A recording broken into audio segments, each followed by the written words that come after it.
জামুগুৰিহাটৰ সমীপৰ অৰুণাচল সীমান্তৱৰ্তী চিৰপৰিচিত বনভোজস্থলী হৈছে চিজুচা। প্ৰকৃতিৰ এক মনোমোহা পৰিৱেশৰ মাজত অৱস্থিত এই চিজুচাৰ বনভোজস্থলী। সৌন্দৰ্যৰাণী চিজুচাই প্ৰকৃতিৰ মনোৰম দৃশ্য উপভোগৰ বাবেই যেন এতিয়া হাত বাউল দি মাতিছে বনভোজপ্ৰেমী ৰাইজ আৰু দেশী বিদেশী পৰ্যটকসকলক। চাৰিওফালে চৰাই চিৰিকটিৰ মাতৰ লগতে কুলু কুলু সুৰে বৈ আহিছে বৰদিক্ৰাই নদীখন। নদীৰ পাৰৰ বনভোজস্থলীক পৰিষ্কাৰ পৰিচ্ছন্ন কৰি ৰখাৰ ক্ষেত্ৰত যথেষ্ট গুৰুত্ব প্ৰদান কৰিছে এই বনভোজস্থলীৰ লগত জড়িত থকা ছ'চিয়েল ইক' ডেভেলপমেণ্ট ছ'চাইটি নামৰ বেচৰকাৰী সংস্থাৰ বিষয়ববীয়া তথা সদস্যসকলে। হয়, আপুনিও যদি পৰিয়ালৰ লগত তৃপ্তিৰে এসাঁজ খাম বুলি ভাবিছে তেন্তে চিজুচাৰ এই বনভোজস্থলীলৈ আহিব পাৰে।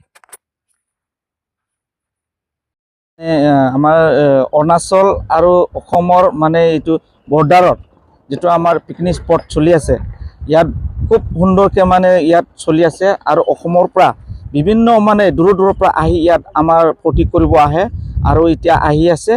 আৰু আমাৰ মানে ইয়াত কোনো মানে হাই কাজিয়া নাই আৰু নিচা বস্তু নাই।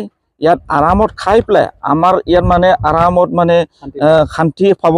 ইয়াত যিটো নেকি আমাৰ ইয়াত আগতকৈ মানে এতিয়া ভাল হৈ গৈ আছে। আৰু আমাৰ ইয়াত আমাৰ এইটো অৰুণাচলৰ ওচৰতে আমাৰ এই চিনাৰী চাব পাব। এইটো যদি ইচ্ছা হয় চাবলৈ নামেৰি তাত আছে ওচৰত, তাকে মানে চাব পাৰিব। পাকে টাইগাৰ ৰিজাৰ্ভ আছে।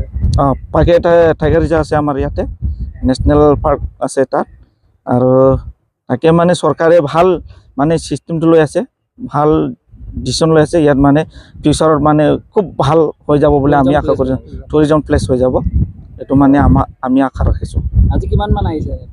আজি এনে আহিছে ডাঙৰ বাছ 4টামান আহিছে নেকি, আৰু সৰু সৰু গাড়ী আহিছে, ধেৰ আহিছে। কি জনাব অসমৰ ৰাইজক এই পিকনিক স্থলীলৈ? তাকে মানে আমি অসমৰ ৰাইজক মানে আমি অনুৰোধ কৰিছোঁ যে আমাৰ এইটো পিকনিক স্পটত চিজুচা যিটো নেকি পিকনিক স্পটত চবকে মানে আহিবৰ কাৰণে আমাৰ অলপ ফূৰ্তি কৰিবলৈ আহিবৰ কাৰণেও আমি অনুৰোধ জনাইছোঁ। ভাল পাব ইয়াত আহি পেলাই, ধুনীয়া পৰিৱেশ, ধুনীয়া পৰিৱেশ আছে। ঠিক আছে, ধন্যবাদ।